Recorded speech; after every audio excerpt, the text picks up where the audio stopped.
なアルとマイクみたいになりたい。でも電話してくれない。オークランドとブックレンドから世界チャンピオンバーチャルプローズ始まるよ。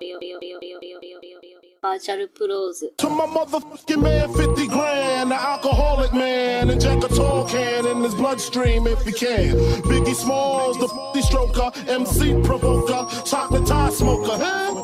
I like to max and Maximas and Acuras. Your girl butt cheeks, I'm smacking, huh? The raw rapper, spine snapper, with the little, cause all my lap the shot, the but I ain't your fucking comforter. And if I ever fall in love, I bet I'm fucking her. Ask the if I didn't choke her. If she try to front, then I drop the Chucky Booker on. Episode 61 of That World Champion Sound Virtual Pros Podcast. My name is Al, a.k.a. Henny Omega, a.k.a. The Bandman, a.k.a. Bougie Nagata, a.k.a. Two Phone Scorpio, a.k.a. Super Brazy, a.k.a. Bar Sullivan, a.k.a. Weed Me More, Call Me Rice Smacked. And with me, one half of the Holy Scheming Army, one half of Blemolition, one half of the Heavenly Thotties, one half of the Bread Hunters, my main oos, Mike. Hey, motherfuckers, it's Mike, a.k.a. Dr. Swagner Jr., a.k.a. Steel Gold, Steam Odin, a.k.a. Nick Glockwinkle, a.k.a. Sticky Fuji. Today's topic, talent teleportation. Listen to the pros, mix and match talent and eras in hopes of wild results. Hit us on Twitter and Instagram at VRTLPros. Hit us on SoundCloud. Hit that heart. You know I like it. Hit us on iTunes. Leave a 5-star review, please. And if you haven't already, download that Bloody Disgusting podcast application. Have all 61 episodes in the palm of your hands. And if you want to participate, email us, please, at virtualpros64@gmail.com. Mike, we got some emails. You mind starting off with the first one? Yeah, sure. Speaking of emails, we have a shitload of emails because we skipped a week, so we're probably going to skip Two-Man Scramble because we have tons and tons of emails. So if emails is your least favorite segment, I am sorry. Speaking of tons of emails, though, we have one from literally a month ago because I forgot to read it last episode, but it's from Seagulls, and it's the subject is King of the Hairy Mask. Hey, Mike and Al. With all the discussion of dream matches on the previous episode, I wanted to throw the dream tournament idea at you two. I love a good hair versus mask match, so much so that I'm proposing a mask versus hair tournament. Every wrestler enters with both hair and a mask, and every match has a mask versus hair stipulation until there's finally one masked man standing with a full head of hair. I'm open to suggestions for the name of the tourney. Anyway, I run in a 10,000 person arena for this show, and I'm looking for investors to get in on the ground floor. Can I count on you two for major investment in this exciting business opportunity? Thanks as always, Seagulls, a.k.a. Lil Pump Handle Suplex, a.k.a. Smoking on that Big Mouth Loud, a.k.a. Big Zaddy Cool Sour Diesel. No, I'm not going to sponsor this at all. Although, if you book Miguel Perez, maybe. I'll put in like $100. Was there? Yeah, I don't think there was a question, so we can move on. Shit, that's kind of a big gap. Where are we at? Not romantic games, fucking Casey. Well, anything after 214. Anything after 214 is good. So I think the first one is from Daniel. No. No, we read that. I'm sorry. Oh, I got it. Nico. Okay. Yeah, what up, Nico? No subject. That's cool. Hey, guys, let me start by saying y'all have the best podcast in the game. But, of course, y'all already knew that. Yeah, we did. As a 15-year-old with no job and barely any time due to school, I rarely have any cash when you print a new shirt or are selling something on your Instagram. I created the Emergency Virtual Pros Fund, so I have cash for the next shirt. Anyways, my question is, who do you think will dethrone Okada? He has beaten everyone and seems untouchable right now, so I wanted to hear your opinion on that. Keep doing what you do, and thanks for getting me into some sick wrestling thanks to the mixtape and making it cool to like wrestling. Sincerely, Nico, a.k.a. Kushmacker Luke. Yo, Nico, hit me up, man. Let me know what size you rock. I might have you. In terms of who's going to dethrone Okada, like if I was like a Las Vegas like betting house, I think the odds are good that it's Naito still. I'd put Omega next. I think the sleeper is Ishii, though. How do you have it? First off, it's very weird that 15-year-olds listen to the show to me because I'm an old man, and I in my life, I'm just like, I don't ever come in contact with 15-year-olds anymore, but I guess I do, so that's fucking weird. I don't think it's weird. We use that hip slang on Instagram. That's true. It makes me feel young. I think it's all right. I think it's Kenny Omega. I think he's doing this bullshit, and it's like kind of like you forget about him, and Okada gonna break all the records, and then right at the last second, Kenny Omega's gonna come back and win it, and it's gonna be like a whole other big deal because it's gonna be first like good guy white man to win the belt like ever, I think, besides like Bob Sapp, which doesn't count, but was also not a white man, but a foreign man at least. Yeah, I was like, wait a minute. Yeah, okay. But yeah, I think Kenny Omega is a safe bet. Yep. Next up is from Denzel. It's Wagwan is the title, which is, I believe, British slang. Wagwan, boyos. It's the feds checking in. We all know that Samoa Joe's theme music is a ripoff of Pharaoh Monch's Simon Says. If you had to interpolate a song for your WWE entrance, what would it be? Also, what's the deal with Mike's hands? How does he eat chili dogs? Denzel, a.k.a. I'm going to tope suicida into the whip, 5-star frog splash onto a brick, and pump handle slam your chick. A.k.a. Tingmaster Mike Goth, a.k.a. Thotty Too Hottie, a.k.a. The Ravishing Thick Dude, a.k.a. Skirt Hawkins, a.k.a. El Desis Parado, a.k.a. Ho Don't Talk to Me, You Wasn't Born on 6/3/94. As far as stealing somebody's music and interpolating it, that's I don't know, because like you can't really steal rap music. I think like I and you know, to be honest, it sounds like Pharaoh Monk because Pharaoh Monk took the Godzilla music and it's supposed to sound like the Godzilla music. So he's really interpolating the Godzilla music. So yeah, I don't know. Do you have a good answer for that? I could keep it with the Raucous Records shit. I think if I had to, I'd just go with fucking Black Star Definition. If Kofi Kingston did this, I think it'd be a good mix. As far as my hands, I have hand problems. I don't like getting them dirty. Mostly like food messes. I don't like getting like Cheeto residue and shit like that, and like fucking potato chip grease or anything on my hands. It feels disgusting. I think when people lick their fingers, it's an abomination to life, and like you shouldn't do that unless you are like starving to death and homeless. You have no reason to lick your fingers in this country. We are rich and we have food all over the place and we're bountiful. You don't need to lick fucking Cheeto dust off your fingers. Just go get more Cheetos. They're 50 cents. But yeah, so like when I have to eat chili dogs or chicken wings, I have a good process where I just like use one hand and I make sure. So like, and I hold a napkin in the other hand. It's like a thing. So I just don't like getting shit on my hands. I think it's fucking gross. I have hand issues too, and you might scoff, but with wings, I may or may not use a fork. Oh my God. How do you feel about that? I mean, I would if I thought it was like easier to eat them, but I don't think it's easier to eat wings with a fork. Do you like cut them up first or something? Yeah, I'll split them in half and then I'll just, dig in. What do you think? I mean, if that works for you, I just fucking... Yeah, it works for me. If I have wings, I have to like, however many I have to eat them all without stopping. Like I just have to eat them all so I get all the shit on my hand at once and then get it off my hand and then fucking wash my hands. Like I have to do it all in one quick motion. That's like me and milk. Like I have to drink like a glass of milk in one shot. If I have to stop, like if I have to have it like sit on the counter, I'm just gonna put it in the sink. I don't know. I got weird milk issues, so I kind of get it. Next up is from DJ. What up, DJ? Titled Wrestler Funerals. How morbid. Oh, you missed from Colette. Oh, you can get that one next then, man. What up, Colette? I didn't mean to. No shade, I promise.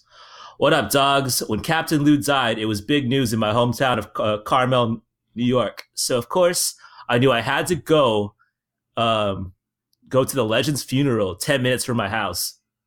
I sat behind Bob Backlund, no shit, and Howard Finkel as Superfly kept getting up to do those nose beers in the bathroom while Captain Lou's service was happening. Balls Mahoney was wearing yellow spray-painted shoes. It was a wild time. Anyway, which wrestler funerals did you wish you got to go to? Or who would you go to church to pay respects for? DJ Strong Style, a.k.a. Y2 Smoke That J. I like that a lot. A.k.a. Toke Michinoku, aka Mad Balls Mahoney, aka Piff Hardy, aka Ted Freebiasi.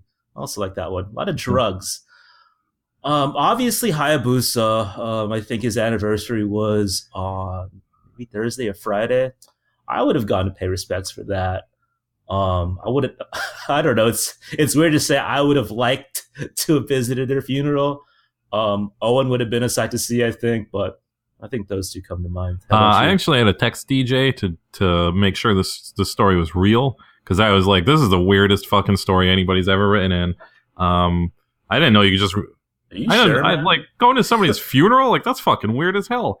I mean, maybe it's because of me, because I don't ever want to go to anybody's funeral. Like, I don't care who the hell, if it's somebody related to me, anybody. I never want to go to a funeral in my life. So my answer is none. I will say that since there are 15-year-olds apparently listening to this show, and they might not know old wrestling lore, if you guys are familiar with Green Lantern fan, he's like an old-timey wrestling dork, like a known wrestling loser dork. And he allegedly pretty much like strong-armed his way into Chris Candido's funeral and brought a ham with him to give to Tammy Lynn Sitch to Sonny. I don't know how true that is. That's a wrestling urban legend, but I would like to think. Did you say a ham? Like the thing that you eat? Yeah, like a baked ham. Oh, that's interesting. So, yeah, you got to beat that out there if you guys want to go to wrestler funerals. Okay, yeah, next one's from Colette.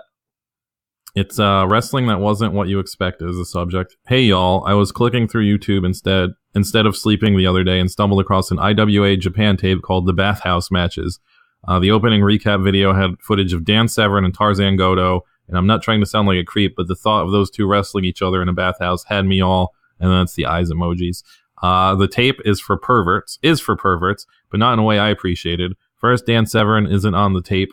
Second, while Tarzan Goto does fight in a bathhouse, I forgot the cultural difference between American and Japanese bathhouses, which is to say that there were no husky men cruising Goto and the headhunters, while somewhere in the hazy murk, Victor Quinones did poppers. The whole match was an excuse for Goto to get fresh with a room full of women who scream a lot, while Goto scores a fall for trying to drown one of the headhunters in a jacuzzi. Headhunters.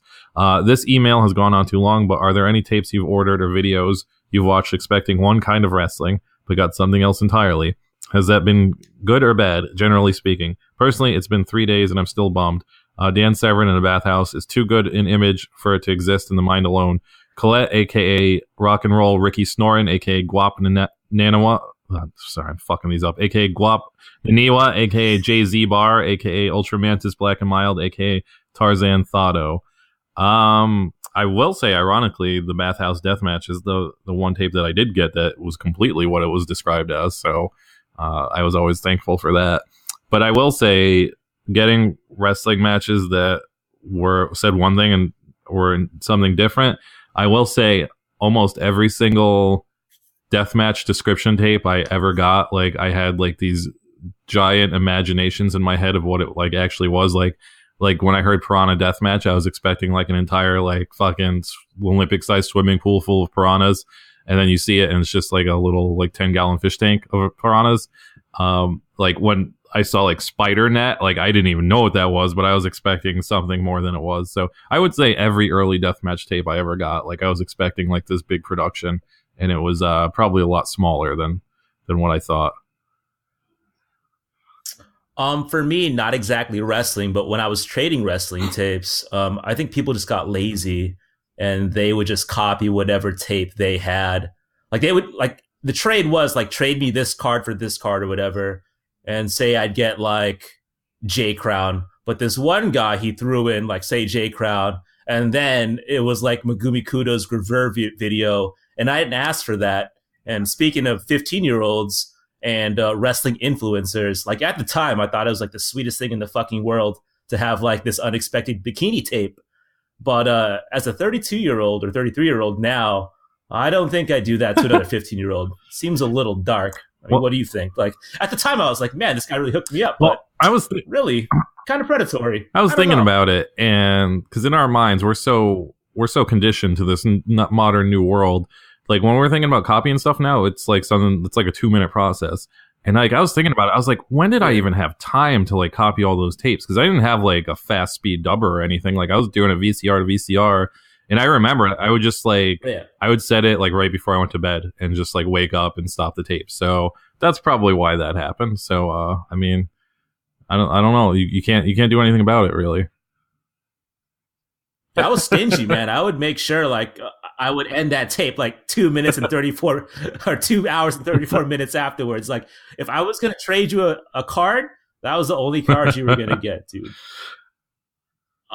Next up is from Christian. What up, Chris? Y'all better read this in a Texan accent. No.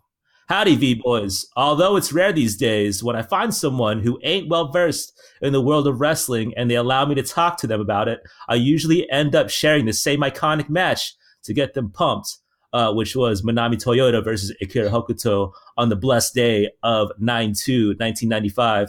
Don't get me wrong, I started watching Japanese wrestling with Kana and Nakamura for sure, but that match shaped me into the wrestling fan I am today.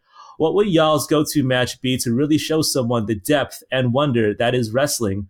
Much love from the DFW. Man, I miss Dallas, by the way. Chris, a.k.a. Atsushi Bonita, repping one half of Team Triple Axel and Gluten-Free Bread Club. P.S. Please don't drag Tanahashi for his perm. That was his Bobobo. Did I say that right? Cosplay. And he worked real hard on it, y'all. If that's the case, then all right. But still, that perm's kind of trash. We get this a lot when like people ask like, what would you show your significant other? If the question is, what match would I show another person to show the wonderment of Japanese wrestling? Damn, it's a tough one. Maybe Hayabusa Onita, the exploding cage match. I think that like covers a lot of the bases. I think that'd be like a good introductory match. Yeah, I always give the same answer where it kind of depends on the person. Like I did a bonus episode last week with Scott, King of the Internet, aka the Border Boss, the one who's designed a couple of our shirts. And I did this. I don't think a lot of people listen to it. If you want to listen to it and you haven't listened to it, just hit us up and I'll send you the link. But you know, I was like, oh, we'll just review a couple matches. And I was thinking, I was like, this is my chance. Like I could show him some shit and see if like he'll get into wrestling because he otherwise does not watch wrestling. And I couldn't. I was just like, I don't even fucking know where to start. So I just like made a theme up of wrestlers for shirts he's designed. So because I can't think of anything. I think it just really depends on the person. Like after doing that episode with him, I was like, I could probably come up with some shit that he would actually like after listening to him. But it depends. Like I mean, if it was something modern now, I would probably go with like a modern New Japan match. Like nothing like too long. Like I'd probably go with like Ishii Hanma or something like that, because it's not super long and it's just fucking brutal. And if you don't like that, you're probably not gonna like wrestling. Next up is from Richard. It's weirdest road trip story. What up, Al and Mike? So while driving from Texas to Virginia, I made a quick stop that turned into the weirdest, most hilarious exchange I've ever had. I'm wearing my Okada shirt, going to a gas station in Christiansburg, Virginia to get a Red Bull, go to the counter, and a dude wearing a Bullet Club shirt with the sleeves cut off and a camo hat, yes, that should tell you what kind of area this is, stares at me in my shirt for like 15 seconds, but it felt like an hour. I push the Red Bull forward on the counter and the dude goes, Okada, huh? Not as good as Kenny. And as he's ringing up this one drink, which he's taking forever to do so he can get his point across, he says, Kenny would be the champ if he was a Jap. Immediately right then and there, I threw down $3, grabbed the drink, and walked out, laughing my ass off out the door. Just wanted to share that with you. Question: have you ever had a super awkward exchange about wrestling merch? Rich, aka Stan, get the hands, son, aka Cactus Gat, aka Masahiro Flono, aka Koji Kanaloco, aka Megumi Yuno, aka Mitsuhiro Matsu Balaclava, aka Way the Lariat. I don't think so. Outside of people doing like the Los Ingobernables hand gestures and shit like that, I don't think so. I will say though, I have like a CZW winter hat, and I have never gotten this much attention from a fucking piece of wrestling merch in my life. Like I don't know, it's like a magnet for people. Like over New Year's Eve, we were at the the fish store getting like seafood and shit, and like one like the fishmongers was like, oh hey man, CZW, and just like started talking to me, and like happens like on the fucking like subway platforms and the liquor store, just like all over the place. And like I don't think of Brooklyn as a hotbed for CZW fans, but apparently it is. And so outside of that, there's never been any tension where somebody used a racial slur while I was wearing a t-shirt or anything like that. So nothing that interesting. When you say winter hat, do you mean beanie or like a hat with like those ear flaps on it? No, like a beanie, like a beanie. Oh, okay. It's that New York slang. I'm not familiar. Super awkward? Not really. Like I wear a lot of Great Muda t-shirts on the weekends, and a lot of people are just like, that's a cool shirt. And like, I never want to get into it so much. So I'll just say thank you. Sorry to fucking blow your spot up, Joel, aka Joel to sleep. But on our way to VirtualCon Chicago last year, he had made some custom like Finn Balor times Bape shorts. And I don't know if you've seen like that shark mouth design that like you've seen like on like warplanes, I guess. Yeah. Anyway, he had this like, they were on his shorts, and like, I guess like security was like, what are you wearing? and he had to explain it to him. And like secondhand like proximity, like that was super awkward. But I mean, Joel was a champ. He explained it. But yeah, no one's ever like tried to talk to me about booking decisions by Gato or anything. Thank God. Next up is from Sal. Dear Alan Mike, I really like the episode you did where you made your dream WrestleMania card. Hey, thanks.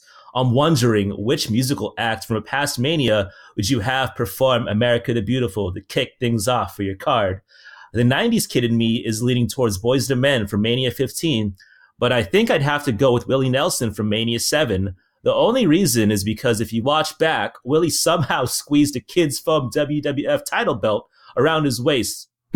I respect this game as a true pioneer of being a shameful replica belt-wearing fan. Anyways, you guys rule. From Sal, a.k.a. Fat Fatterson, a.k.a. Dorito Santana, a.k.a. Sriracha Banks, a.k.a. Bobby Lomain Heenan. So I watched the performance from Boyz II Men, and this was in Philadelphia, and it was gorgeous. It's kind of sad to see what happened to Boyz II Men, like after all these years. I think they're just like performing at like the pig races these days at your local state fair. So I think if I had the choice to bring them for Henny Mania, they could open my show for sure. How about you, Mike? I was going to include this when we did our Dream WrestleMania cards, and I didn't, and I would have made this whole email obsolete. I don't really have an answer. I don't know if he did the anthem or he was just there, but I know Liberace was at WrestleMania 1, and I was really tiny. Like I was, obviously a very tiny child, and I didn't know who the fuck Liberace was, and I was like, what's this weird man doing at wrestling?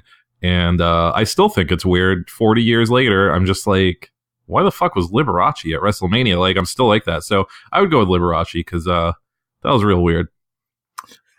Next email this is getting the home stretch. I think there's only one after this.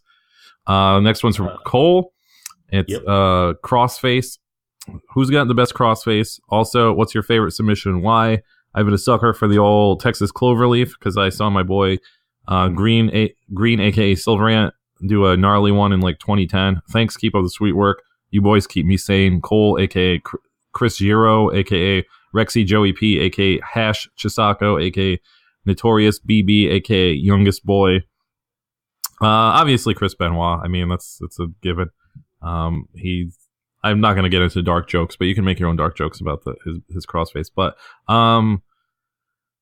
as far as favorite submissions, I was a big fan of Chris Benoit's crossface. I always liked the Lion Tamer. I thought I don't know exactly how he changed it when he went to WWE and made it the Walls of Jericho, but it looked like it hurt less. I always liked Dean Malenko's STF.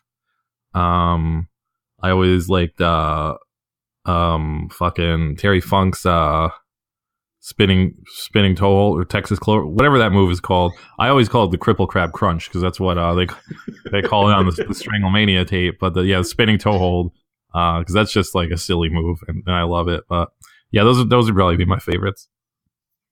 I really like a surfboard Like the slapping of the ribs always cracks me up.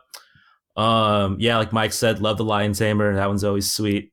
I think my favorite, if I had to pick, I love like a Minoru Tanaka like flying armbar. That shit was like the best. Like Kushida kind of took the torch, I feel like. But like to me, like my mind is blown every time they're able to like fucking jump, get the arm between the legs, and like pull that submission. It's always like a work of art. That reminds me, I don't ever think about it as a submission, even though it technically is, but my all-time favorite is the octopus hold, which Zack Sabre Jr. is keeping alive. But yeah, I mean, no one ever really taps out from that. It would be cool if people did, but it never happens. Since I don't want to pick Chris Benoit, my favorite crossface is Sasha Banks. She's a friend of the show, and I'm shouting you out. Next up is from Rob. I love this question. Hey, y'all, it seems like a ton of popular indie wrestlers right now are MMA washouts. God damn. And their whole gimmick is used to be an MMA guy/girl. And that's super boring after a while. If you had to pick one athlete from any of the other sports to become a wrestler, who would it be? Mine is Rasheed Wallace, because my God, the trash talk during the match would be ridiculous. Thanks, Rob, a.k.a. Ton Katsuyori Shibata, a.k.a. Tantan Men's Teo, a.k.a. Shoyu Iwatani. I'm going to keep it on the basketball tip. I think Jason Williams, like, if he got to be a wrestler, like, in 97, 98, he would have been, like, Amazing Red. Like, I can imagine him with, like, his innovative passing in basketball being an innovator in the ring. And I think like, he would have been, like, an incredible, like, junior. He would have definitely been, like, in a Super 8 tournament. He would have been, like, putting up classics with, like, Reckless Youth and shit. I think Jason Williams would be my A1 choice. I would go with, of course, Boban, who is currently on the Clippers. I think he put on a career highlight game a couple weeks ago, so I think the Clippers is his real home. I think he's gonna thrive on the Clippers, but they can make him like Undertaker and Kane's even younger brother, like the one they kept in like the basement because he was too scary to bring out to like the public, and he's finally getting released. So if you guys don't know, I don't even know, it's Marjanovic. If you guys don't know who Boban Marjanovic is, just Google him. He's on the Clippers. He was on the Pistons earlier this year, but and also Google Boban hands, and like you'll just be like, yep, this guy could be a wrestler for sure. Boban, he was staying at a hotel near my work, and I saw him on the bus, and like I swear to God, like the top of his head was like at the roof of the bus, and it was so fucking funny. If you had to pick between him being a sibling of Kane and Undertaker or having him dress up in the Giant Gonzalez costume, what would you pick? Oh my God, that would be amazing. Fuck that. I think he would look so natural in that fucking Giant Gonzalez costume. You'd even think twice about it. Giant Boban? That's fucking money in the bank right there, man. I know you're listening, Stamford, motherfuckers. Last email is from Daniel. I think this is double dipping. I think I had another one in here. P.S. Oh, wait. Sorry. Quick one. Who had the best Ric Flair video cameo, Quavo or Bad Bunny? As always, see you at VirtualCon NOLA. Also, Io Momo was bonkers. Holy shit. Daniel, a.k.a. Dr. Secure the Bagner Jr., a.k.a. Young Dromo Watanabe. I do not watch music videos, so I don't know. As soon as like music stopped being like a formal thing where you watch music videos and bought records, I stopped watching them. I'll catch them from here and there, and it's always weird because now it'll be like a song I've heard a million times, and I'll just be like, oh fuck, I never thought they made a music video to that. So I might see these videos in like 3 or 4 years, but I'm not going to see them anytime soon. I think you'd really love Drake's God's Plan. I think you'd shed a tear. It's very beautiful. I saw the screen, like I saw that like in my YouTube recommends, and I was like, maybe some other time. Quavo, man, of fucking course, man. I love the Migos. They're gonna be here in Oakland in a couple months. I really want to see him. I don't want to see him alone though. I thought I had a hot take opinion, but it seems like the internet agrees with me. That newest Migos record isn't that great. It's long, it's disjointed. It's I don't know. It's not that great. I think if they trimmed it down like by like 15 songs, it'd be tight. Like Walk It Like I Talk, it's really good. But yeah, I could see that. Yeah. Also, did you see Io Shirai versus Momo Watanabe at all? No, one of these days I'm gonna catch up on all this chick wrestling. But I think about it like while I'm at work and I don't want to be working. I'm like, I should just like catch up on this. But then I get home and I don't want to actually watch it. So one of these days. I'm telling you, man, I think I have this theory that there's like some kind of gang initiation Joshi matches, and this is one of them because Io Shirai beats the fucking brakes off Mama Watanabe, and I think it's like, are you down? Are you down to fucking carry this torch that is Stardom? Like, it's fucking wild. It's a must watch. Like, I think these days Stardom is 650. I think it's worth it for this match. It's great. That was the last email, right? Yeah, that was it. Jesus Christ. Two-man scramble is going to be kind of light. I just have some house cleaning to do. I'd like to thank everyone that purchased the recent The Crown tee, our collaboration with Andy Conway. Damn, it's our 8th tee, and sometimes I wonder, like, how many t-shirts does one person need with Vrtl pros on it? And you guys always blow my fucking mind. So, as always, thank you. Mike and I are super appreciative as always. And yeah, I mean, if you guys didn't buy it, we wouldn't make them. So we're glad there's an audience for it. Yeah, I agree. I can say a lot of mean things about that comment that Al just said about how many t-shirts by one person somebody could buy. Because a lot of people are just like, hey, let's put out 10 shirts right now. And I just like, I don't know. I don't see the point in that. And yeah, I am very, very grateful, and I'm glad. I'm always glad. Like, I'm honestly glad when new people could catch them, and it does blow my mind when it, like, there are people out there now that have all 8, which is like fucking insane to me. Yeah. Like, that's some real dedication, man. I don't think I have like the full collection of anything in my life, so that's something. So yeah, thanks a lot. It was like a real quick thing. Like, I am moving very soon, so I can't, like, I got to get this over with, and who knows, my life might be a fucking festering pit after I move, and I'll never be able to do shirts again. So I mean, hopefully that doesn't happen, but you know, fingers crossed. But I just wanted to get one more out there because, like I said, I don't know when the next one will be. So, and you know, Sasuke's at Mania, so hopefully at least a few people get to wear it at Mania and meet the man himself, and he doesn't sue us or anything like that. Yeah, I hope to meet him, and I hope he just breaks my neck dirt bike king style. Like, you know, I'm excited about it. Want to get choked out. Yeah, second piece of house cleaning. Shout out to the Stardom team for the look. If you follow our Instagram, you saw that Zaya Brookside, and hopefully by tonight, spoiler alert, Mai Iwatani is rocking the Brody tee. I won't get go ahead. I was gonna say I've been checking Stardom World every day, just waiting for it. Yeah, I won't get like too into it, but like it's been fucking crazy to see our tees on Stardom World, dude. Like the Sasha look, like the Cassius Ono look where they did that package with him where they tour his apartment. That was wild. This Stardom thing though, man, like as like a real fucking like unironic fan of Stardom, I'm pretty pumped about it.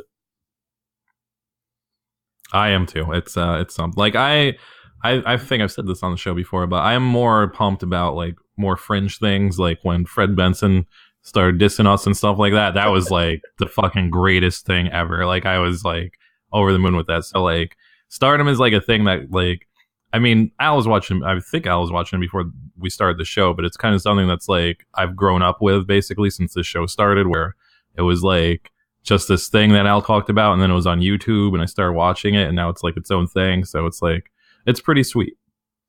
I agree, man. My last topic, my real topic, I guess, for Two Man Scramble. Since the Young Bucks, they recently decided to bulk up and move to heavyweight. Can you think of two dudes that you'd like to see do the opposite and move down a weight class? Well, Blake Murphy just did that, so right. I mean, he's on the move down. Fuck. Man, so many guys, so many like indie wrestling guys could go either way now. So it would have to be, I don't know, it would have to be like, fuck. I mean, maybe like, I think Nakamura is too old. Like, I don't think it would matter. AJ Styles is already like almost there. Yeah, like anybody, there's no like big boys where I'm just like, it'd be cooler if he was smaller. So I can't really think of anybody. Yeah, I think like the first guy that comes to mind is Apollo Crews because I think he'd do so good on 205 Live these days since like it's like this sports show now. And I think he'd kill it, but I think he like might not be far off from 205, so who knows? Yeah, I agree with you. I think like I've been saying that for months, man. He should just show up and be like, yeah, dude, I'm 205. Like, who's gonna fucking question him? I've seen him in real life, like up close when he's in Dragon Gate. He's not a tall man. Like he could get away with saying he's 205. He's probably not that much over 205 in real life. Right. That was my last topic. Yeah, I'll just go two quick ones too. Another Stardom topic sort of. Stardom recently released their Future of Stardom title, which is for wrestlers under 20 years old, which is a little sketchy. But I don't really care about that. They have like young wrestlers, that's their thing. But I saw a picture of the title, and it's it looks like a Stardom belt, and it has a little saying on the bottom that says "A young girl's shining dream," and that's funny because that's my motto too. But no, it really just reminded me that like I think like a few episodes ago somebody wrote in like I think they wrote in like something like what is something like you've noticed since you started doing this podcast or something like that, and I didn't really have a good answer. But I think like one of the biggest things I've noticed is that like before we started this, I had no idea people gave a shit about what fucking wrestling belts looked like. And now like, I don't know, man, like I hear about it all the time. Like I it's just one of those things like once I found out about it, I see like more people care. And like to me, like it's just like all wrestling belts are just like a blur of gold. And like, I don't care. Like, I don't care what the fuck they are. They all look the same to me. But this is one I would get in the replica belt collecting business for because like, this is some shit, man. It says a young girl shining dream on it. It's a great belt. I don't, I don't really have a point to this. I just love it. I saw that and my eyes lit up. It was a great saying. I could tie that in. I saw Gaia Girls on the big screen with my girlfriend, and there's a lot of young. How was that, man? How was the show? Like, how was the crowd? Like, yeah, how was it seeing on the big screen? I guess it was. What I'm trying to ask. It was good. Like, I've seen like the Blu-ray version before. I think this was like an actual print, like a film print from Japan, and I think it was like cut a little differently. I think there's like a few things that are a little different in it, but outside of that, like it was a decent amount of people. I think there was somebody there that listened to the show because like there's somebody like nodding at me, and I was just like, I don't recognize people, so sorry, man. If like if somebody out there that was trying to talk to me and I was ignoring you, I'm bad at seeing people. But there's a few girls peppered in the crowd, so that was good. That's good. Seeing that drop kick sequence on like a giant screen it was pretty brutal. I was gonna ask what the crowd reaction was when Meiko Satsumura just fucking duffed this woman in the face with like the most insane dropkick in history. There was definitely several people there seeing it for the first time. That's for sure. Just judging by the reaction, because it was something. But yeah, my other topic, real quick, was a few weeks ago. Thrift store jobber brought this to my attention. He sent me like a screenshot of some Facebook ad from his area in Cleveland of some bar. Advertising that they're going to start having Raw nights, like, and start showing Raw on Monday nights at their bar. And like, believe it or not, there's not really since I've lived in New York, there's no bars that advertise that. There's no Raw nights. I remember one time, like, I think me and Doan like actively like were searching out to see if there were bars that like regularly showed pay-per-views and couldn't find it. And I was like I don't think anybody actually watches Raw anymore. Like, they might put it on, and I don't think anybody like, is like, oh man, I can't wait for Raw to come on Monday. I don't think that happens anymore. People just put it on a habit. It's like a thing in the background. Would you be more or less likely to like get excited to watch Raw if like you and like 5 of your friends were like, oh, let's go out to the bar, they're doing Raw night, we get like cheap drink specials, or is that just like the most off-putting idea ever to you?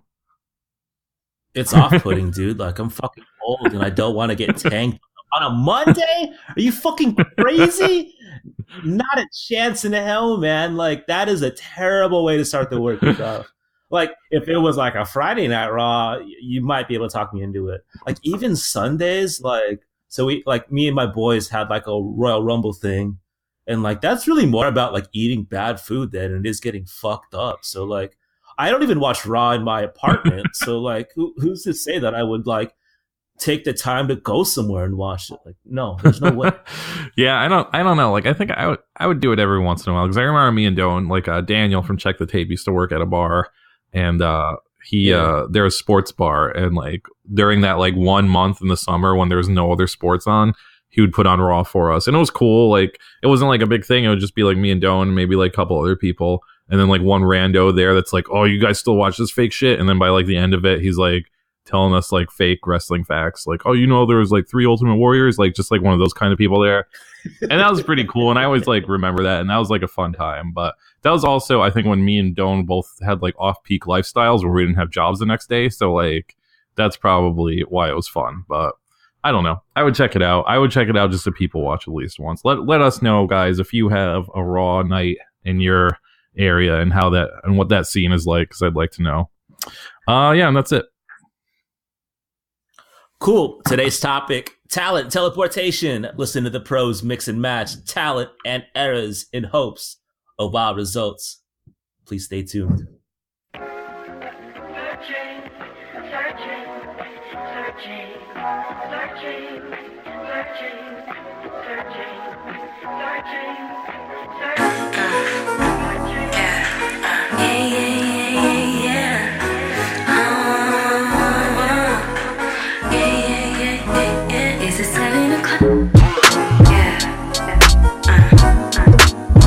You got me looking at my watch every minute.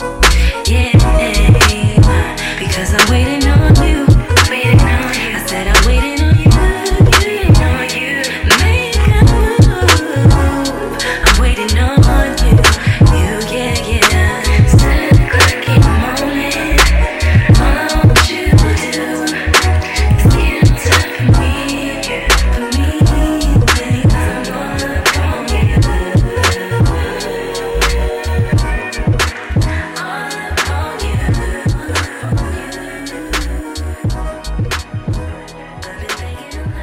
Today's topic, talent, teleportation. Listen to the pros mix and match talent and eras in hopes of wild results. So I came up with this topic. I feel like this is the 4th episode where like Mike and I just fantasy book. And I think for the most part, people like it. No one's ever said like, I'm fucking unsubscribing. So you guys hate this? We might stop, but like, I think it makes for good talk. I don't know. I think it like lets you guys into like how we enjoy wrestling. And so I don't know. This might be the hardest I've ever worked on a segment. So if you like it, thank you. If you don't, it's okay. So the idea was inspired by recent Hall of Famer Jeff Jarrett and his run as MMA enthusiast. And the clips on TNA were pretty incredible. But I thought like, damn, if Jeff Jarrett was an MMA enthusiast while he was like on the WWF roster during Raw, where they had like Ken Shamrock, where they had like Dan Severn with the gray t-shirt with the sweat ring, where they had Steve Blackman, like that would have been like incredible because he could just like goad these people into thinking he was better than these people. So I carried this over to like, well, what if you move like wrestlers in different eras and like, do you think they thrive in them? That was the idea, like putting them like in situations where I thought they could do better. So my first one was moving Sasha Banks into 1992 through 1995 All Japan Women's. Like, not to say like she isn't great now, but I think like if she was around during this time period where people like Akira Hokuto, Manami Toyota, and Aja Kong were around, like I think she'd go down as like an all-time legend. And like as much as like I'm into the boss character, I think like this look, like I hate using this word these days, but like this aesthetic would be a lot more like effective like in the early 90s. Like no one wears like shutter shades anymore. And like, can you imagine like her playing up like her blood relations with Snoop Dogg during like peak Death Row era? Like shit would have been fucking crazy. Like I kind of like imagine like Sasha Banks being like Ken from Street Fighter, like this gaijin that was like talking wild shit and coming over to Japan and being like a boisterous American and like talking wild shit to like Shinobu Kandori like during the matches. And like style wise, like wrestling wise, I think she'd be a perfect fit. Like she kind of like has that ragdoll like Grand Theft Auto physics style of selling that's like really similar to Manami Toyota. So like her like against like Aja Kong or Bull Nakano, I think would be incredible. I think she would be broken into pieces within like a few matches. Honestly, like I don't think it would work out that well for her, but maybe I don't know. My first one, I will admit I didn't have an easy time with this. My brain just does not work for certain things, and this is one of the things where I'm just like I can't process things like this sometimes. So I don't think mine are that imaginative and not that great, but who knows? Maybe they are great. My first one that I thought of was it's kind of cheating because he's still sort of an active wrestler, but not really. So I mean, he could technically maybe do this, but my idea was taking Hanma, Tamayaki Hanma from but the old Hanma from the late 90s, early 2000s Big Japan Death Match, and bringing him into the modern like Freedom's GCW deathmatch world.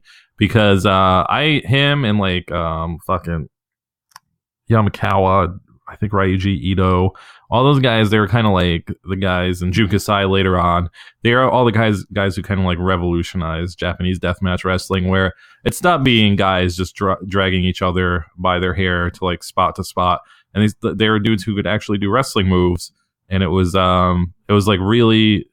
Because we're just so conditioned to just seeing that style of like 90s deathmatch wrestling. So when they came along, it was like, oh man, these guys could do moves. They could do death matches in their underwear. Like, I didn't even know that was possible. Like, I didn't know, like, I thought death matches were too dangerous that you either had to have a black t-shirt and jean shorts or jeans on, or you couldn't do them. But no, here comes fucking Hanma and the Yamakawa, and they're just in their underwear just doing this dumb shit. And it was just amazing. I thought he was like the hardest man on earth because of that. And so I would he's much better. I mean, not right now. He's not much better off, but like before he got injured, he's much better off not cutting himself to bits. But it would be fucking cool to see him able to wrestle that kind of deathmatch style against other people who are now able to wrestle a modern deathmatch style. Because he didn't have too many opponents back then that could keep up with him. So I think it would be really cool to see modern deathmatch Hanma. Yeah, co-signed 1,000%. Like when he came out and he was just wrestling like in his underwears, I was like, this is the hardest fucking thing ever, because like everyone else was just like double layering. I bet they were wearing like 2 pairs of jean shorts, but my man out here was just like wrestling like on concrete in his panties, and I was like, that's the bravest thing I've ever seen like in my life. But yeah, it'd be pretty sick to see him like take a fish hook in his mouth in 2018. Even though I do enjoy his New Japan work, but I'm with this. I like this a lot. My second one is Jun Akiyama in current day New Japan Pro Wrestling. This might be my most hollow one because like there's only one reason I want to see this. But I do think it'd be incredible to see like Blue Thunder era Jun Akiyama pair up with the GOAT Kazuchika Okada to see who truly is like the A1 young sexy hot rod of Puroresu. I also think like he has like this timeless wrestling style that like fits in pretty easily to like all the eras like I'm personally familiar with. I always thought like his moveset was pretty great. I always thought like he played like a great Scottie Pippen to whoever he was like paired with. And just to think of like all like the current top to mid tier like New Japan stars versus Akiyama, I think like they'd all be bangers, like Akiyama Naito, Akiyama Tanahashi, Akiyama Ishii, Akiyama Omega. I tune in to see that. Like, I just think like he'd have the most to gain if I had to like pluck like one guy from like that All Japan roster to wrestle like in current day New Japan Pro Wrestling. I mean, technically that could still happen. He still wrestles. He won't be as good, but I guess it could still happen right. too. Except I think that's a good pick. I think a lot of those All Japan guys, because the styles are different, but I do think a lot of those guys could be plugged into current New Japan pretty easily. Even like going into Noah, like early 2000s, I think a lot of those dudes could definitely do that, and it would work out. My second one, and this is the one that like I've said this out loud to people in real life like a fucking nerd, and so this is one I truly believe in. This is one I truly believe in, and I'm gonna probably shoot a little here too. I'm gonna get off on a rant, as they would say, but I firmly believe in this. I think Joey Janela is like the most ECW wrestler wrestling today, like most like peak era, late 90s, early or mid to late 90s ECW dude out there. And it's real weird because there's been this kind of like retconning or like I don't even know what to call it, where people are like, no, ECW is actually not good wrestling. And that's unfair. That is unfair to say. I think it's ECW is a style. It was like a style of wrestling that took place. That doesn't mean it's bad just because you don't fucking like it. Like that's just like saying, oh, I don't like fucking macaroni salad. But I like spaghetti. But you know, they're the same thing. They're not the fucking same thing. Macaroni salad and spaghetti, they have different ingredients and they're two different tastes. So just because you don't like the way ECW is portrayed doesn't mean it sucks. Like I think I still watch I still think ECW is one of the most amazing forms of wrestling, but at the same time, I don't think many people in this day and age really could hang with that style. Like it's like just a specific thing. Like it's not very technical. It's kind of just like fucking sloppy and just fun and just like maniacal and just, you know, it's ECW. And I don't think anybody embodies that more than Joey Janela. I think he would have been a fucking huge star if he was in ECW. His promos are like perfect for ECW. His style of wrestling, like everything about him is fucking perfect. And he's like the one guy where I could like just actually visualize in my like gross fucking diseased brain, like him actually being there and doing like all that stuff. So that's like my number one pick for this whole thing. I think he would fucking like super thrive in that environment. Oh man, him versus New Jack. I tune in for that. Yeah. That'd be pretty sick. My last one is Roman Reigns in the Federation era. I mean, the guy, like, he fucking cocks his arm like a fucking gun before he punches somebody, and like he wears like a tactical SWAT vest to the ring. Like, to me, like, it's a little weird in 2018, but like this would have fit perfectly, like in the Fed era. Like, I could totally like see him like making like guest appearances like on G.I. Joe and Mask and shit. Like, it would have been fucking crazy. I also envisioned like a pretty sick feud between him, the Big Boss Man, and the Mountie, like to see who the best cop is. I think like the guy that Roman gets compared to a lot is Lex Luger, but I think that's kind of unfair. Like, I'd watch like 50 Roman Reigns matches before I watch one Lex Luger match. Like, I don't hate him as much as a lot of people do. And I think he would have killed it like during this time period. Like, maybe I wouldn't have cried so hard if it was him beating Hogan at WrestleMania 6, the Black Ass Ultimate Warrior. And so I think there'd be like a lot of cool matchups if you were wrestling during this time period. I agree with you. I the only thing I can't envision, I don't know if I would buy that Superman punch back then. I don't know. I would either think it was like the coolest thing ever, or I would think it was the dumbest thing ever. And I can't really envision it. Like, I can't imagine him doing that to Ultimate Warrior, and if I would think that was cool or not. So, but yeah, my last one is sort of in the same lane, but the opposite. It is, I would say, around the same time period. I would say like late 90s, not late 90s, late 80s, early 90s, WWF. And this person, I mean, he could even jump to that era of WCW. I wouldn't really care. He could jump back and forth. But it is Bryan Danielson, a.k.a. Daniel Bryan, because, so, long story short, I mentioned this on old show, but when Cage Side Seats started, I was like one of the original people on Cage Side Seats. I recently connected with John Snowden, who's the guy who like actually started Cage Side Seats, and I was one of the first people that was with him when they started. And very immediately, I saw that it was going to be a lame like fucking wrestling nerd website, and I didn't want anything to do with it. But the one thing I did right was it was when Daniel Bryan got signed by WWE, and like the one thing I did right was about like envisioning what kind of like weird occupational gimmick they would give Daniel Bryan once he signed to WWE. So I think that's like my one story. I don't even know if it's not under my name. I use a fake name.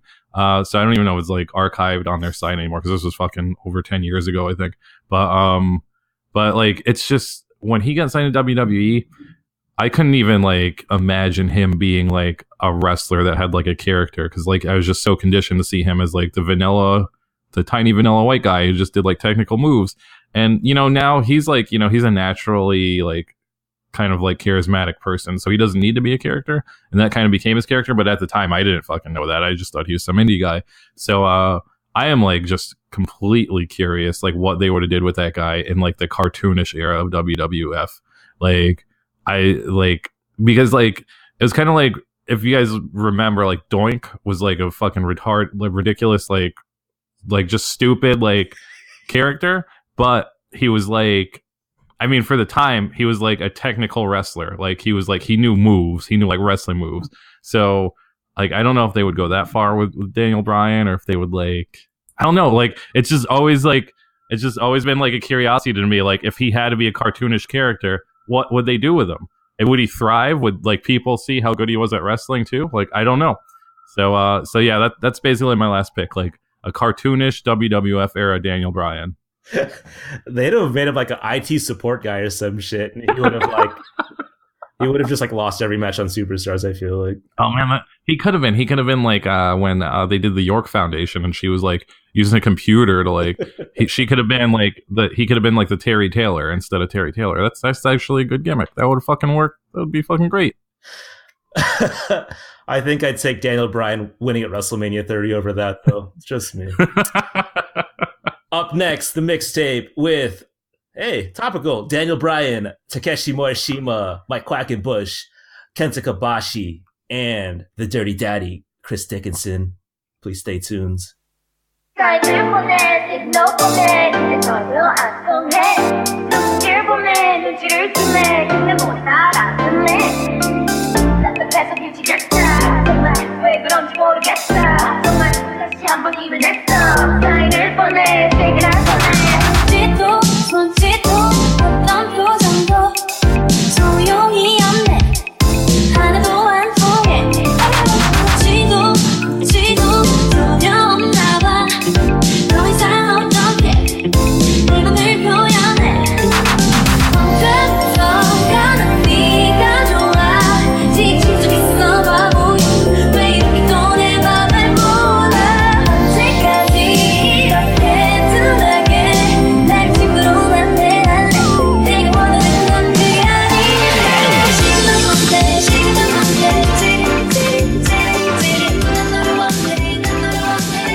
Welcome back to a very nicely paced episode of Virtual Pros. This is episode 61. If you haven't already, tell a friend. I know you kind of already do it, but just let someone know about our Instagram and Twitter at VRTL Pros. Hit us on SoundCloud, hit that heart. I like it. Hit us on iTunes, leave a 5-star review, please. And if you haven't, download that Bloody Disgusting podcast application. Have all 61 episodes in the palm of your hand. And if you haven't already, wait, I already said that. We haven't done this in fucking 9 months, man. Shit. If you want to participate, email us at virtualpros64@gmail.com. Good grief. The first match of the night is Kenta Kobashi versus Jun Akiyama, 7/24/1998. This is All Japan Pro Wrestling, if you didn't know. This version of the match is clipped. I'm sorry, guys. Upon further review, the full 40-minute match or whatever is also on YouTube. But I found the TV version first. Unrelated, but how much would you pay for an All Japan World? They're coming out with that, so I'm probably not going to pay for it. But it's. The thing about that is that I don't think they're going to have any of the OG like NTV episodes or anything. It's just going to be all Kento Miyahara shit. Well, there is one guy on YouTube, but I'm not going to blow up his spot, even though he's a known Japanese wrestling guy that everybody knows that's into that shit. But he pretty much frequently uploads All Japan TV, and I'm always man, I know these are all going to get taken down before I get a chance to watch them, but it's pretty cool. Sometimes some of them even have fucking commercials in them, so it's great. That's what I'm saying, man. If they gave me an All Japan World with all the movie trailers and all of the cow piss drink commercials, oh man, I'd pay 20 a month. I don't care. It's so good. There's a part of the match where Jun Akiyama dragon screw leg whips Kobashi off the apron, and it looks like Kobashi falls into a vortex. It looks like you uppercutted somebody like in Mortal Kombat into the fucking pit. Like, I don't know if this was like by design from like a production standpoint, but it looks fucking sweet as hell. I love this. I just had this thought while watching this match. If every country in the world like had to have like a representative for like a global Royal Rumble, I guess it'd be like WCW's version, like World War III. Like, Japan would absolutely have to go with like Kobashi, right? That would be their entry. Yeah, I would agree. Like, I think America would pick Brock Lesnar. Yeah, I mean, Philippines obviously Pacquiao. I think you'd have like a good like Mr. Perfect-esque run where like he like, you know, blasts for about 50 minutes to get eliminated. We'd have a good showing, but yeah, Kobashi would be like the representative for sure. There's a lot of leg selling in this match. Like, this had to have made like a leg selling comp tape somewhere. Kobashi does a great job. Is this a hot take, by the way? I think Kenta Kobashi might have the best offensive arsenal of all time. What do you think? I mean, I guess I guess I could agree with that. Moonsault, burning hammer, fucking powerbomb on the turnbuckle. This dude had just a litany of moves. I think he might be the best. I've always like dug both these guys, but I thought this match was like pretty good. I might have to like rewatch like the 40-minute version of this match. It was solid. I'm not over the moon about it, but it's worth watching. What'd you think? Oh, I have a hot take. I did not like this match. I didn't like this. I didn't not like this match because it was bad. I don't like the story this match told. Obviously the story of this match is Kobashi's coming in this match. His knee is all bandaged up like Stone Cold Steve Austin. Like, it's fucking, he's wearing like knee pads on top of knee pads. And so of course Akiyama, like, he's like the young upstart, so he's gonna go straight for the knee.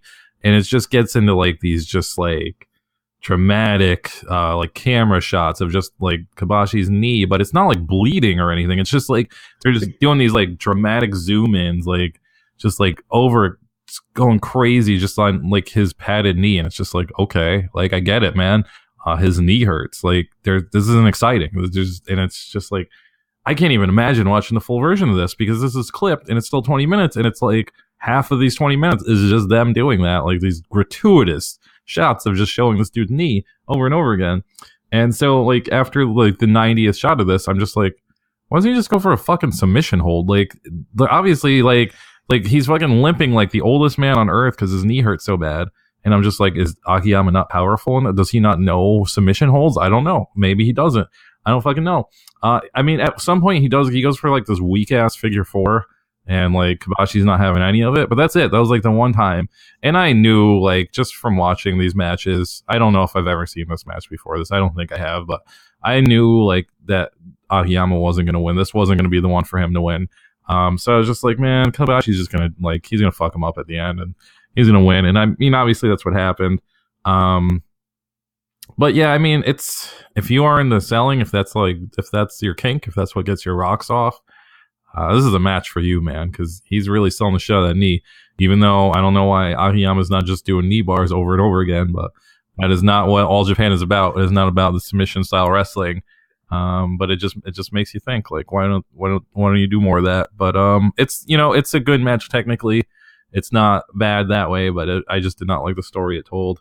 I'd rather watch many other All Japan matches, but it's good for what it is. Just not for me. So my first match is Chikara, April 07. It's Claudio Castagnoli, aka Cesaro, versus Mike Quackenbush, aka Mike Quackenbush. I chose this match because of the next match that Al chose, and like I didn't have anything like real urgent to choose, so I was like, well, let me pick some like independent wrestling from the same time period that I was into, and let me just do that. So I chose this match because I was like, oh, this has to be good. It's Mike Quackenbush versus Claudio, and I was a big fan of Cesaro, aka Claudio, at that point in time. He was like my favorite wrestler in Chikara, and Quackenbush is he's technically a good wrestler. But that is my first note, though. Quackenbush is basically the original Mike Bailey for me. I know people love Mike Bailey, and he's like everybody's fucking favorite wrestler now. And me and Al are on record of just not really getting it, just being like, I don't know, I don't know. He's good, I guess, but he's not my favorite. And Mike Quackenbush is always the same. I fucking loved Chikara. Like between the years of like 2005 and 2008 around there, like in those years, I just like, I watched every single event I could. I never went because it was in like Pennsylvania. I didn't travel for wrestling at that point, but like I watched every single one I could. I fucking loved it. I thought it was like the most revolutionary shit on earth, in America at least. And I was still like, I knew Mike Quackenbush was like the head of it, but I was like, I don't know, man. He's just like an average looking dude. He's wearing those funny pants. He knows a lot of holds, but he seems to know a lot about wrestling, but he doesn't really strike me as an intimidating wrestler. And that's the thing with him. Like he's really good at wrestling. That's for sure. He knows all the moves. He's studied them. But I don't think that technically makes you a good wrestler. And that's why I find this match really interesting because, I'm sure, I don't know. I don't know what Al feels about this match yet. I thought this match was good. It was a good match, but I think it just shows you how much like independent American wrestling has grown over the past 10 years and how much it's grown like better. Because this is basically like 10 to 15 minutes of these guys just doing some moves. Like they're doing all the lucha submission holds, like the mat work. They get into like a few power moves. They don't really ever do high flying, but it's kind of just like you could tell this was at like the stage where people like where wrestlers were like they were finally fun. Like the wrestlers were finally the people that were old enough to like watch Japanese wrestling were finally beginning to become wrestlers, and the people that were old enough to like watch Lucha Libre were finally becoming wrestlers in America. And this is where you were seeing it. It was in American independent wrestling, and so. For 2007, this was probably a really amazing match. For 2018, it was like fine to watch, but didn't really blow my dick back or anything. And another thing is like the weird thing about going back to Chikara at this point is like you'll see like these matches featuring like people where you're just like holy shit, like like Okada was there when he was like really young, like just like these crazy wrestlers, and they'll be wrestling in front of like 8 people. And this is like a huge Chikara crowd at like, I would say 80 people. There's probably 80 people there. And that was like, a fucking sizable crowd. But everybody's so quiet. Like it almost makes the wrestling awkward to watch. Cause like no one, like there's like light clapping, but man, like, I don't know. It was like these people were fucking forced to attend this wrestling or something.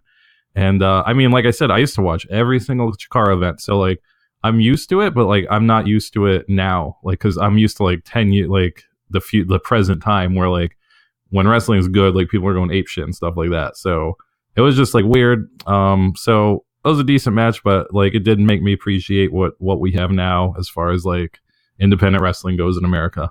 What do you think though, Al? Yeah. There's a lot of very meticulous wrestling to open up this match. Claudio. He works Mike Quackenbush's ear, which is something I thought I'd never say in my life, but here we are. Chris Hero, he's on the call here. I don't know why, but like he has like a voice like that's pretty much made for calling afternoon baseball on the radio. It's real soothing. I like it a lot. I forgot that I've seen this ring before. It's very low. It looks like a bed with no box spring. And if you ever like been with somebody in like an adult way, and they have this set up in their bedroom, like you like 100% know it's like a one-time thing. That's what it reminded me of. So it's not a good look. With that said, the visual of Cesaro powerbombing Mike Quackenbush from outside the ring into the inside of the ring is pretty rad. But yeah, like Mike said, same wave. From like the limited times I've watched Mike Quackenbush wrestle, like he's always struck me as a guy who's like wildly like detail oriented, and like for the most part like he wrestles flawless with like whatever he's doing, but it's just that combo of like a compression t-shirt and like big blown out ass pants that I can't get over. Like I don't know, man, it's just like, dude, I get you're super good at wrestling, but like I'm not gonna tell anyone I'm a fan of you. I don't know. This is like the wildest pin I've ever seen in my life. Like this was like Mike said, it's a good match. It's a cool match, but like I don't think I'm ever going to revisit this match like for enjoyment or for leisure. Like this is like one of the most ultimate like both teams played hard matches like we've ever seen on this mixtape. It was cool. My last match of the night was Takeshi Morishima versus Bryan Danielson, Ring of Honor Manhattan Mayhem 2 8/25, 2007. I picked this match for a couple reasons. One, I really miss Daniel Bryan. And two, I'm still like wildly ignorant when it comes to like this era of like American independent wrestling. My third reason is a shout out to a friend of the show, Cheap Pop, and his recent release of that T-shirt that commemorates both these guys.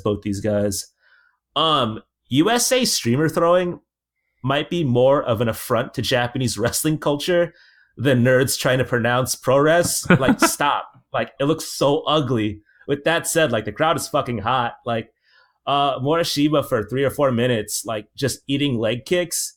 And it's kind of getting to me. Like, just check the damn kicks. Like, this reminds me of that fight in UFC where, like, Forrest Griffin, like, spams leg kick to beat Rampage.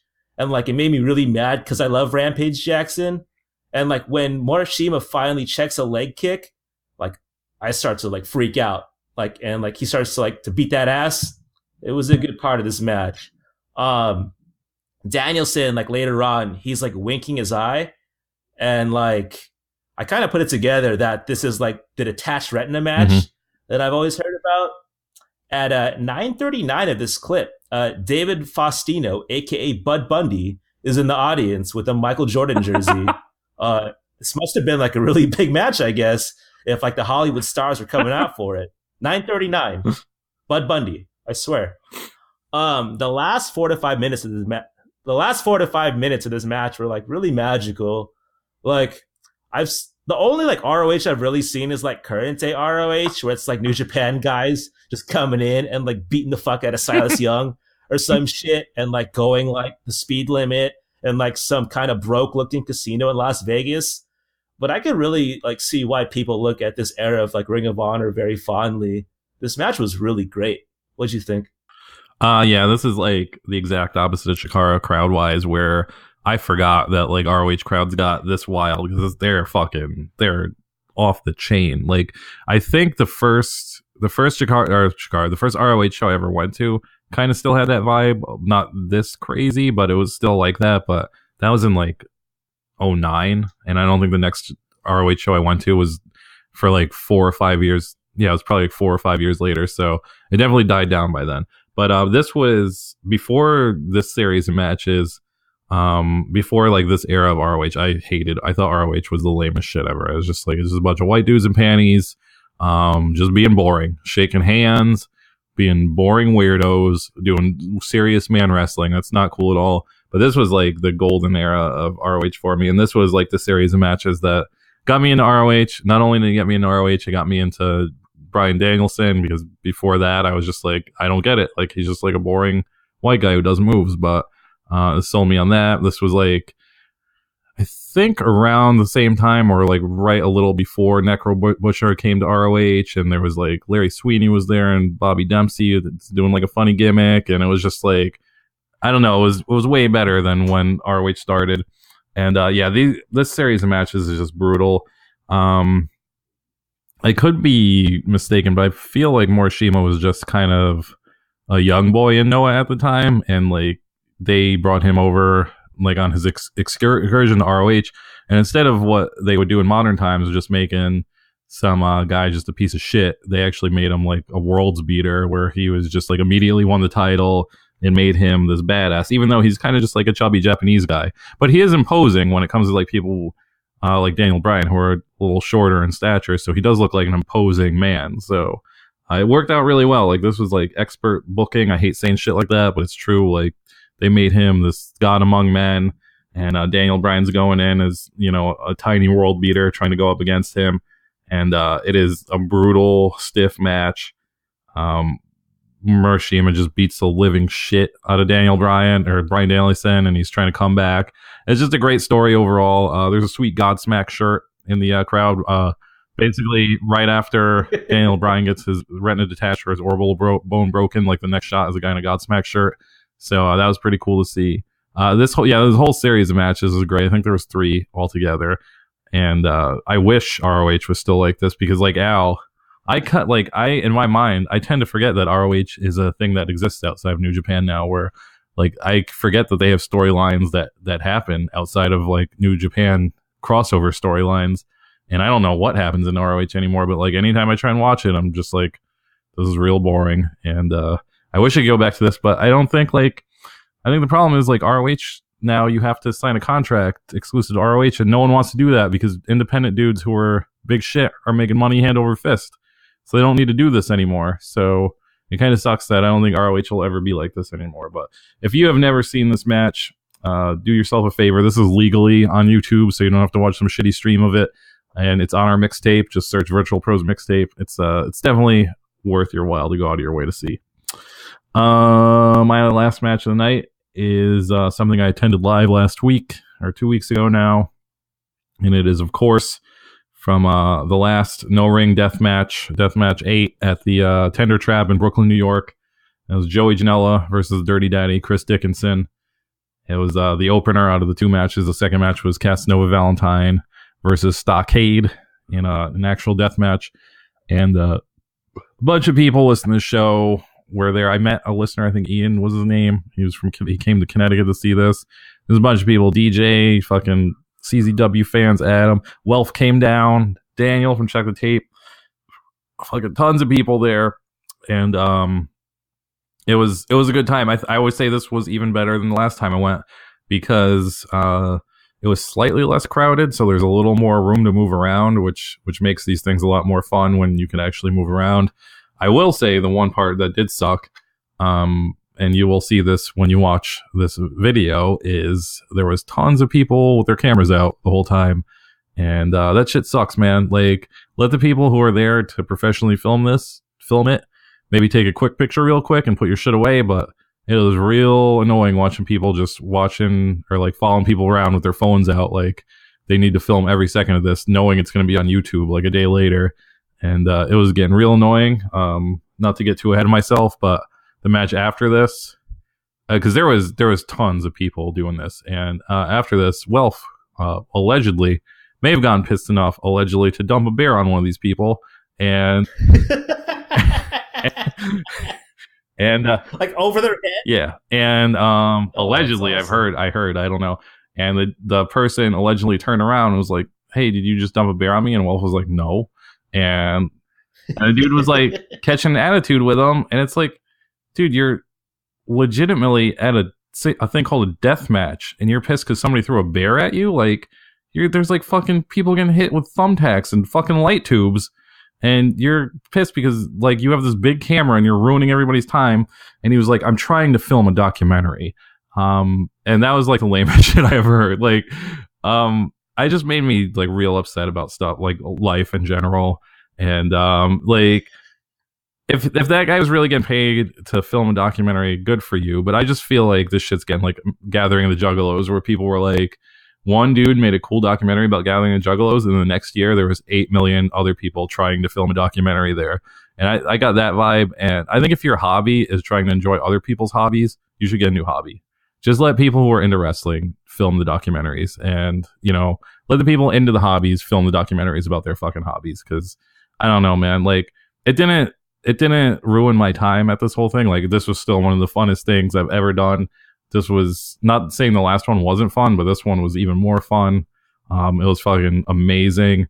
I don't think this video even captures how much fun this was altogether, but I had high hopes for this match because I just talked about Joey Janela in the last segment, and Chris Dickinson obviously has a history too, like a reputation where I was like, both these guys are fucking maniacs, so they're gonna go all out for this, and they really do, man. Like, this like exceeded expectations. This is one of like the greatest things I've ever seen live, and like I said, it's fun to watch on video. I don't think it was as fun as seeing it live, but these guys like really brought the rice out for this, like just doing shit, like jumping off shit, bringing out ladders, just fucking everything in this real small bar space. Outside of that, one of the first things I immediately noticed is Welf is so fucking loud. If you hear somebody, there's a part where people start chanting Dirty Daddy, and there's one person chanting "Kill everyone" as like a retort to the Dirty Daddy chant. That's Welf. Like, he's just screaming it so loud, you could hear him so loud. Another thing I noticed about this while watching it back is I really let myself go. I need to get back on a diet. I look pretty fat in this, so I'm gonna have to Gonna have to really stop eating those carbs because I'm looking like a real fat piece of shit. But yeah, this was like, I don't know. I don't really know what else to say about this. This was just like a super fun time. I'm glad this video exists. These guys, like, I don't know. This was just, it was fucking amazing. It was such a great time. I think these guys have really set the bar high for this kind of wrestling, which I don't know if few people are aware of this, but there's some like hardcore promotion people in California that have started to do no ring death matches, and it looks like a way more professional and way more like well put together. And I'm not going to judge it because I haven't seen it, but like that's not necessarily the best way to go about doing stuff like this. Like, I like it the way it is here, where it still feels dangerous. Like, it feels spontaneous. It doesn't feel like, I don't know. Just let Casanova do this shit. Like, this is his shit. Let him do it. He's doing a great job. He's doing like a completely new thing, and it's fucking great. I don't know why people need to copy shit immediately, but it's great. I hope I get to. He has like a couple more of these announced. I think there's one in like late March at this bar called Lucky 13. I probably will not go to that because I don't really like that bar too much. And I think he's going to do another one in Tender Trap in April. But if you have the opportunity to go to one of these, they are usually, I think, on weekdays, which kind of sucks if you don't live in the area and you want to travel. But yeah, there's people from like Rhode Island here, Connecticut, fucking downstate New York, upstate New York, all over the place. It's worth it, man. If you can do it, it is the most fun you're gonna have, like, in kind of like a wrestling environment. I think if you drink, if you're like just some nerdy stiff person, I don't think you're gonna have a fun time. I think you're gonna be real upset. But if you like partying, this is for you. Don't fucking sit at home. Just go and watch this shit because it's amazing. But what did you think, Al, as a spectator watching on YouTube? Yeah, so like the night it happened, like I tried to watch it when like it was supposed to be streaming by like Beyond Wrestling, Mm-hmm. but for whatever reason it wasn't working. But the opening clip of that stream is the back of your head with the Soundgrade Arena hoodie, and I was like, man, we're fucking out here. I was pumped up. But the official version of this this match, it opens up kind of in a similar way with the back of Mike and the New York crew. Shout out to Daniel. Blowing those dank clouds. I see you. Was he vaping or was that like? I mean, it's okay. Don't. That's he was weed vaping. I don't want people to think Daniel is a fucking vapor. So it was weed vaping. So yeah. Okay, I was gonna ask like how that cotton candy was tasting, but it's good to know. Yeah, I saw Welf. What up, Welf? I think I see you too, DJ. What's up with the Bruiser Brody tee? Appreciate you. What up, CZW fans? Andy Conway spotted later on. What up? Like, everyone on Instagram I like is at this bar except for Miho Abe. So, what's up? I'm going to come by.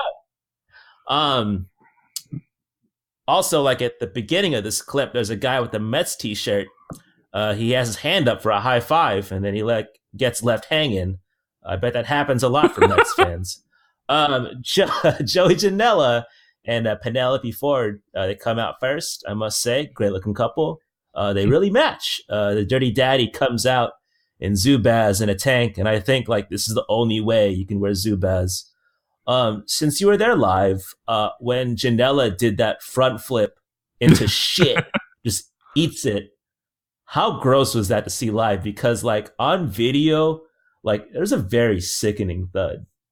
Dude, everything that happened in that match, I was just like, fucking, I don't know, flabbergasted. Like, it is one thing, like, seeing dudes get hit with tacks and light tubes, I know what to expect. Like, we've all done it to our friends. We've all hit our friends with light tubes at one point. Like, it's happened. What?